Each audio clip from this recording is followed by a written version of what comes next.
So shooters and reloaders out there, Fortune Cookie 45 LC coming to you from the Hot Lead Zone.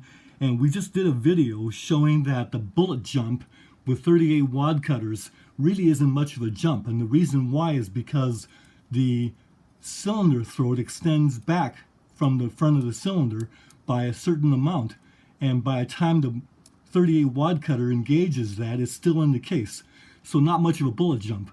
So I'll show you that again with this wad cutter instead of the other cast wad. So as before, we take our swedged hollow base wad cutter that's very popular, we drop it into the cylinder, you see, and then when you look in there, you see that there's the bullet, and the cylinder throat actually extends back by that much.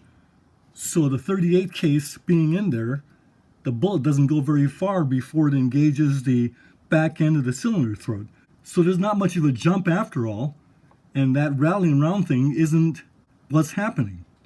Then you might ask, well, what about shorter cases?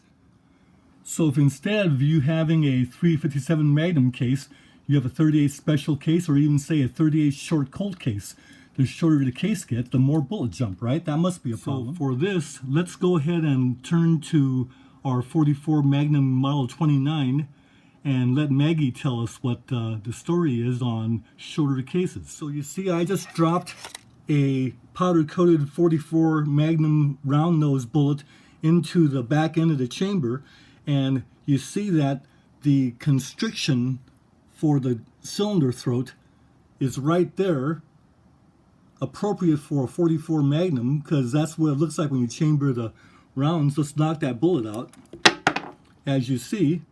So you see where the front driving band is? That's where the cylinder throat starts, on the back end of the cylinder throat inside the chamber of the cylinder.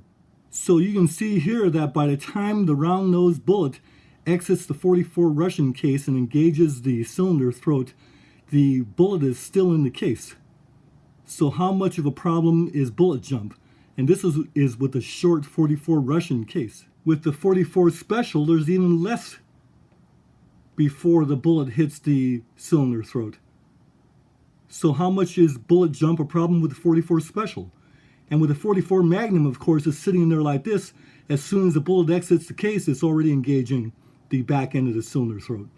So bullet jump is probably a non-issue when you really get down to it. So what's a possible reason why some of our very well-respected shooting friends have this fervent belief that bullet jump is a problem for accuracy?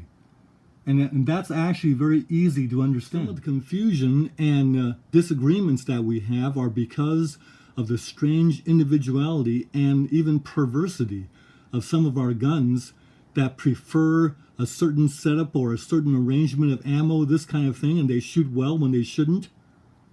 And some don't shoot well when they should.